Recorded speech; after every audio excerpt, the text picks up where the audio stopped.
ಅಧ್ಯಕ್ಷ ಉತ್ತರವನ್ನ ಒದಗಿಸಿದ್ದಾರೆ. ಈ ಕ್ರಿಕೆಟ್ ಬೆಟ್ಟಿಂಗ್ ಅನ್ನೋದು ಬರೀ ಮಂಡ್ಯದ ಯುವಕರನ್ನಲ್ಲ, ಇಡೀ ಕರ್ನಾಟಕದ ಇಲ್ಲಿ ಕೂತಿರೋ ಪ್ರತಿ ವಿಧಾನಸಭಾ ಕ್ಷೇತ್ರದ ಯುವಕರನ್ನ ಬಹಳ ಹಾಳು ಮಾಡ್ತಾ ಇದೆ. ಇದು ರೌಡಿಸಂನ ಜಾಸ್ತಿ ಮಾಡೋದ್ರಿಂದ ಹಿಡಿದು ಈ ಕ್ರಿಕೆಟ್ ಬೆಟ್ಟಿಂಗ್ ಇಂದ ಯುವಕರು ಸಾಲ ಮಾಡಿ ಮನೆಗಳನ್ನ ಹಾಳು ಮಾಡ್ಕೊಳ್ತಾ ಇದ್ದಾರೆ. ನಿಮಗೊಂದು ಉದಾಹರಣೆ ಹೇಳ್ತೀನಿ. ಮಂಡ್ಯದ ಮದ್ದೂರಿನ ಚಿಕ್ಕರಸಿನ ಕೆರೆಯಲ್ಲಿ 2023ರಲ್ಲಿ ಒಂದು IPL match Gujarat versus Chennai ಪಂದ್ಯದಲ್ಲಿ 11,000 ರೂಪಾಯಿನ ಚಿಕ್ಕರಸಿನ ಕೆರೆ ಹುಡುಗ ಕಟ್ಟಿದ್ದ. ಅದನ್ನು ಕೊಡ್ಲಿಲ್ಲ ಅಂತ ಹೇಳಿ ಮ್ಯಾಚ್ ಮುಗ್ದೋದ್ಮೇಲೆ ಅವನ್ನ ಕೊಲೆ ಮಾಡಿ ಸಾಯಿಸಿದ್ರು. ಇದು ಬರೀ 11,000 ರೂಪಾಯಿ ನಡೆದಂತ ಕೊಲೆ. ಇವತ್ತು ನನ್ನ ಮಂಡ್ಯದಲ್ಲಿ ಯುವಕರು ಪ್ರತಿ ಮನೆಯಲ್ಲಿ ಯುವಕರು ಕ್ರಿಕೆಟ್ ಬೆಟ್ಟಿಂಗ್ಗೆ ಸೇರ್ಕೊಂಡಿದ್ದಾರೆ. ಇದರಿಂದ ಅವರು ಸಾಲ ಮಾಡ್ತಾ ಇದ್ದಾರೆ, ಮದುವೆ ಮಾಡೋದಕ್ಕೆ ಹೆಣ್ಣುಗಳು ಸಿಗ್ತಾ ಇಲ್ಲ. IPL ಮ್ಯಾಚ್ ಮುಗಿದ ತಕ್ಷಣ ಅವರ ಬೈಕುಗಳು, ಅವರ ಆಸ್ತಿಗಳನ್ನ ಈ ಬುಕ್ಕಿಗಳು ಕಿತ್ಕೋತಾ ಇದ್ದಾರೆ. ನನ್ನ ಕ್ಷೇತ್ರದ ಒಂದು ಉದಾಹರಣೆ ಹೇಳ್ತೀನಿ. ಈಗ 2 ತಿಂಗಳ ಮುಂಚೆ ಒಬ್ಬ ನನ್ನ ಕ್ಷೇತ್ರದ ಕ್ರಿಕೆಟ್ ಬುಕ್ಕಿಯನ್ನ ನಮ್ಮ ಮಂಡ್ಯದ ಪೊಲೀಸರು ಹಿಡ್ಕೊಂಡ್ ಬಂದಾಗ ಬಹಳ ದುರಂತದ ವಿಚಾರ. ಈ ಕ್ರಿಕೆಟ್ ಬುಕ್ಕಿಗಳು 3 ಪಕ್ಷದವ್ರ ಜೊತೆ ಗುರುತಿಸ್ಕೊಂಡಿರ್ತಾರೆ. ಕಾಂಗ್ರೆಸ್ ಅವ್ರ ಜೊತೆನೂ ಇದ್ದಾರೆ, ಬಿಜೆಪಿ ಜೊತೆನೂ ಇದ್ದಾರೆ, ಜನತಾದಳ ಜೊತೆನೂ ಇದ್ದಾರೆ. ಅವತ್ತು ಅಲ್ಲಿಗೆ ಮಾಜಿ ಮುಖ್ಯಮಂತ್ರಿ ಬಂದಿದ್ರು.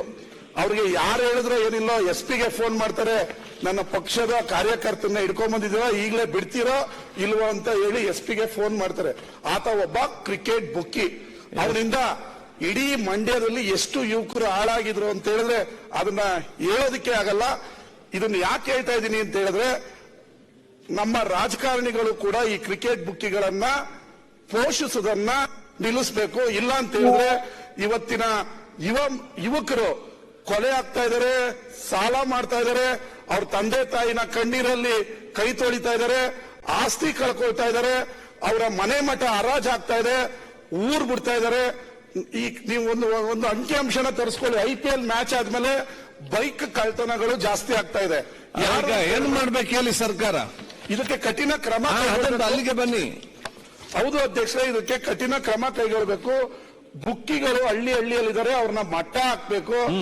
ಪೊಲೀಸರು ಅಡ್ಜಸ್ಟ್ಮೆಂಟ್ ಅಲ್ಲಿ ಬುಕ್ಕಿಗಳನ್ನ, ಕ್ರಿಕೆಟ್ ಬ್ಯಾಟಿಂಗ್ ಅನ್ನ ನಡೆಯೋದನ್ನ ತಪ್ಪಿಸಬೇಕು ಅನ್ನೋದು ನನ್ನ ಪ್ರಶ್ನೆ.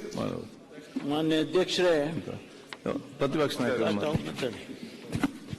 ನಾನು ಅದರಲ್ಲಿ ಇದ್ದೀನಿ. ಅದಕ್ಕೋಸ್ಕರ ಹಿಂದೇನು ಕೂಡ ನಮ್ಮ ರವಿ ಅವರು ಎತ್ತಿರೋ ಪ್ರಶ್ನೆ ಸಾಮಾಜಿಕ ಪಿಡುಗಷ್ಟೇ. ಇದು ಬಹಳ ದೊಡ್ಡ ಮಟ್ಟದಲ್ಲಿದೆ. ಅವರೇನೋ ಸಣ್ಣ ಮಂಡ್ಯ ಸುದ್ದಿ ಹೇಳ್ತಾ ಇದ್ರು. ಒಂದೊಂದು ಕ್ರಿಕೆಟ್ ಮ್ಯಾಚ್ಗೆ 1,000 ಕೋಟಿ ನಡೀತು. 1,000 ಕೋಟಿ, 1,000. ಇವರೇ ಹೇಳ್ಬಿಟ್ರು ಆ ಹಳ್ಳಿಗಳಲ್ಲಿ ಇರೋರ್ನೆಲ್ಲ ಮಠ ಹಾಕ್ಬಿಡಿ ಅಂತ. ಅಲ್ಲೆಲ್ಲ ನಡೆಯೋದು. ಇಲ್ಲಿ ಬೆಂಗಳೂರಲ್ಲಿ ಇದ್ದಾರೆ. ಬೆಂಗಳೂರಲ್ಲಿ ಮೊನ್ನೆ ಅವರು ಫುಟ್ಪಾತ್ ಅಲ್ಲಿ ಇದ್ದವರು ಇವತ್ತು ಅವ್ರ ಮನೆಗಳು ಕಟ್ಟಿದ್ದಾರೆ. 50 ಕೋಟಿ 60 ಕೋಟಿ ಕಟ್ಟಕ್ಕಾಗಲ್ಲ. ಅಷ್ಟು ಆಯ್ತು, ಕೂತ್ಕೊಳ್ಳಿ. ಈ ತರದ್ದು ಬಹಳ ದೊಡ್ಡ ಇದಿದೆ. ಏನು ಸಣ್ಣದಾಗಿ ಏನೋ ಪೊಲೀಸ್ಗೆ ಬಗ್ತಾರೆ ಅನ್ನೋ ಮಟ್ಟದಲ್ಲಿ ಏನಿಲ್ಲ ನನ್ನ ಕಣ್ಣಗೆ. ಇವರೆಲ್ಲ ಬಂದಿದ್ರು. ಇವರು ಹೆಂಗ್ ಇನ್ಫ್ಲೂಯೆನ್ಸ್ ಎಷ್ಟೆಷ್ಟು ಮಾಡ್ತಾರೆ ಅಂತ ಹೇಳಿದ್ರೆ, ಸದನದಲ್ಲಿ ಇರೋರ್ನೇ ಕರ್ಕೊಂಬರ್ತಾರೆ ನಮ್ಮ ಹತ್ರಕ್ಕೆ. ನಾನು ಹೋಮ್ ಮಿನಿಸ್ಟರ್ ಆಗಿದ್ದಾಗ ಸದನದಲ್ಲಿ ಇರೋರೇ ಬಂದಿದ್ರು ಇವ್ರ ಬಗ್ಗೆ ರೆಕಮೆಂಡ್ ಮಾಡಕ್ಕೆ. ಮನೆ ಅಂದ್ರೆ ಕೆಲವರು ನನ್ಗೆ ಅನ್ಸುತ್ತೆ, ಒಬ್ಬ ಡೆವಲಪರ್ ನಮ್ಮಲ್ಲಿ ಜಯನಗರದಾಗಿದ್ದ, ಸುಮಾರು 120 ಕೋಟಿ ಲಾಸ್ ಮಾಡ್ಕೊಂಡಿದ್ದಾರೆ. 120 ಕೋಟಿ ಮನೆ ಮಠ ಆಸ್ತಿ ಗೀಸ್ತಿ ಎಲ್ಲ ಮಾರಾಟ ಆಗೋಡ್ತು. ಫುಟ್ಪಾತ್ ಬಂದ್ಬಿಟ್ಟಿದ್ದಾರೆ. ಇನ್ಕಮ್ ಟ್ಯಾಕ್ಸ್ ಎಲ್ಲ ರೈಡ್, ಅವನ ಹತ್ರ ರೈಡ್ ಮಾಡಿದ್ರು ದುಡ್ಡು ಸಿಗ್ಲಿಲ್ಲ, ಆ ಸ್ಥಿತಿಗೆ ಬಂದಿದ್ದಾರೆ. ಬಟ್ ಲೆಕ್ಕದಾಗಿಲ್ಲ ಇದೆಲ್ಲ ಅವಾಲ ತರ ಹೋಗಿದೆ. ಅಷ್ಟು ವರ್ಸ್ಟ್ ಇದೆ.